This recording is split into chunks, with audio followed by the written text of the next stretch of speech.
Randy, it was talked about after the game how your defense does such a good job adjusting at halftime and playing better in the second half. I mean, what goes into that? How are you guys able to consistently do that so well throughout the years?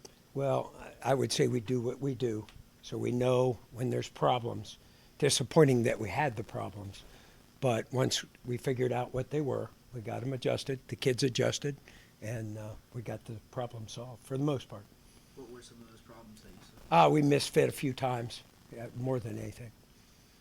How concerned are you with the run defense going forward after giving up 200 yards this past Saturday and then facing C.J. Donaldson, who had 125 against you guys last year? Yeah, I mean, they're good on offense. They got a good O-line, good running back. We got to get some things corrected, and I believe we will. Do they do any switches with how they block up front, like with the different methods that they use for their offensive line that you guys have to watch for? I don't think so. I think they do what they do like we do.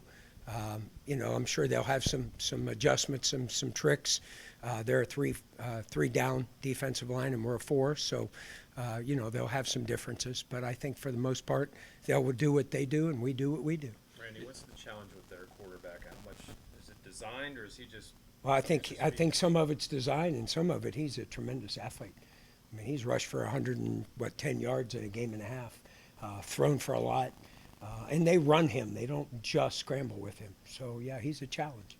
Did PJ go to school a little bit Saturday night? No more than Eric Hallett did. I think Eric Hallett was a fourth rounder at one point. So we will keep teaching him, coaching him. He'll get better. Everybody on the team will. That's what we do and how we do it. How did Donovan play? Donovan played well. Donovan had a good game. Came in, did what he was supposed to do the way he was supposed to do it. And as I always say, that's a good competition there. And the best one this week will start. How's Shane handling the responsibilities that Mike just communicated and keep people on the same page? He was the one that told us after the game, like, hey, between outside and inside zone, our keys were off. That's what we adjusted. Yeah. Saw going back to the tape, looked like there were times where just pre-snap alignments were a little slow to adjust to pre-snap motion. Yeah, I think that a little bit, and we had a couple of issues with eyes, things that you're talking about.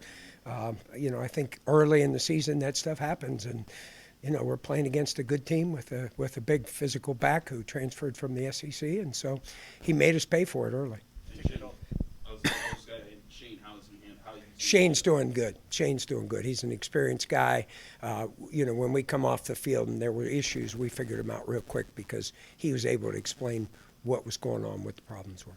To get all that playing time for Donovan, you had Javon playing at the field side.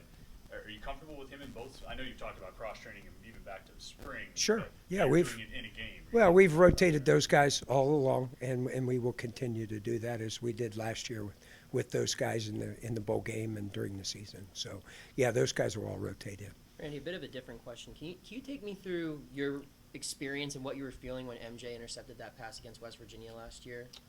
At that point, then, I was looking at two things. I was looking at 2-minute offense, what they would do if we scored, and then if we didn't score. That's my job, is to look at the next series. So you weren't even reacting? Oh, or as anything happy to- as I yeah. could be for about 1 second. Game was a long way from being Yeah. over, as you guys know. You deserve more happiness in 1 second. Yeah, well, hopefully this week we'll get one. I saw Devin and David get up. They are now officially the starters. The oars were taken off for DeAndre and Tyler. What did you see from them that they kind of just got the lone standing as starters, and how have you seen your defensive line work so far? Yeah, well, I think at the end of the day, they played the best this week. And at some point, as you go along, one guy steps up enough to be the starter. That doesn't mean they're going to play every snap, as you know, but they'll at least run out there the first snap and the first set. With a lot of the issues, Pat yesterday talked about communication and even over communication. You talked about the fits. Do you how much of that do you chalk up to? I mean, you had 6 new starters. I mean, half your defense was new in that game. I mean, did a lot of it just come from first game?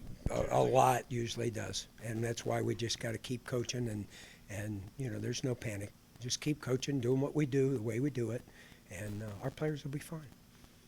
Is there something you guys have to do to get more turnovers right now, or you happy with the pace of how you guys have created turnover in each game? Well, not one per game. I don't think anybody'd be happy with that. We do have to get the ball out a little more. We got to create a little more pressure, and we got to get more population to the ball. I think that'll create it. Are Are you Right. pleased that the defense was able to kind of tighten up in the second half of? It didn't tighten up enough, so I would put it that way.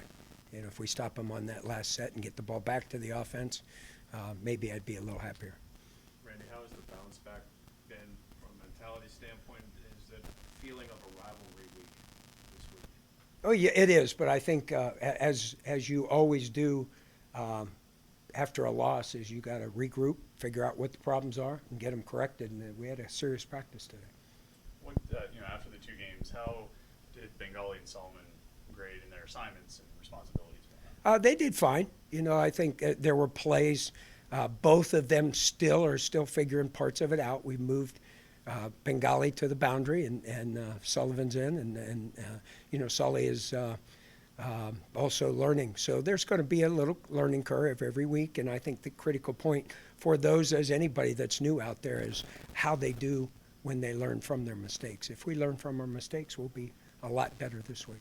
Are you a little concerned about the depth there? I mean, you know, who are you looking for to stand up or to step up behind those two guys? Well, we've got Lovelace is out there. We've got, let's see, I'm trying to think of who else. Yeah, Nick Lappy's out there. And then we can always move Shane back outside if we have to at the end of the day. So all those guys, and Kyle Lewis also will play a little more. How has Kyle looked? He's seen the match, and I've seen Well, him. Kyle missed a lot with the injury, so he's every day getting a lot better. He moves well now. It's just getting reps, get him seasoned, ready to go. Your pass rushing reputation is something that you have to deal with, I guess, because the teams do anything different to try to protect the passer because you guys have been so good at it over the years. I think there's times that they'll maximum pro it, you know, to Does throw the Cincinnati ball. do that? Some, you know, everybody does. But it's my job to figure out how to get him to the quarterback. And so, What do you do then? well, I'll tell you after the game. Anything else for Coach Bates? Yeah, I was kind of curious. There was this play, it was 3rd and 10. They were at their 45. You had an offside call, so they move up to 3rd and 5. You Yep. kept the Delta defense out there. When you revisit that decision, Yeah, I guess I is that your don't fault talk from I don't talk about specific defense and defensive calls. I'm sorry that's in-house stuff.